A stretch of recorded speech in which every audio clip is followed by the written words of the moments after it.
কিছু ক্ষেত্রে সিংহের মতো গর্জনটা খুব দরকার। কেন? কি, গরু কি একা একা দুধ দেয়, নাকি আপনি জোর করে গরুর কাছ থেকে দুধ নিয়ে আসেন?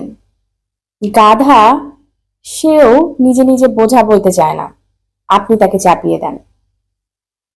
তারা অসহায়, অবলা বা তার উপর জোর খাটে বলে তাদের কাছ থেকে এই কাজগুলো আমরা করিয়ে নিতে পারি।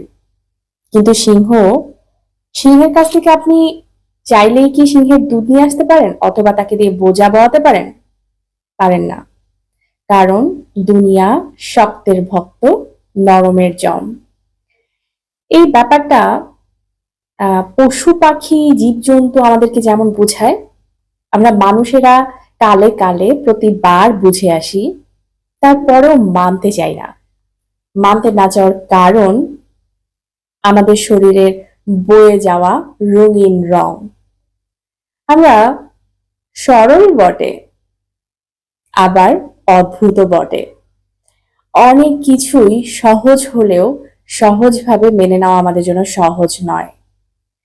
যেমন জোর করে কারো কাছ থেকে আদায় করা যায় শুধুমাত্র সেই মানুষটা যদি সরল হয়, কিন্তু শক্ত মানুষের কাছ থেকে কোনো কিছু আদায় করা যায় না। যেমন সিংহের কাছ থেকে যায় না। সিংহ অনেক কিছু শিখায়, গরু অনেক কিছু শেখায়, গাধা অনেক কিছু শেখায়।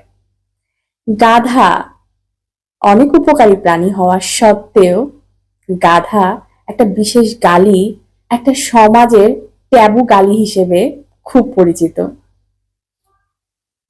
আসলে এই জায়গাগুলো আমাদের পরিষ্কার করা উচিত। সময় এসেছে, সময়।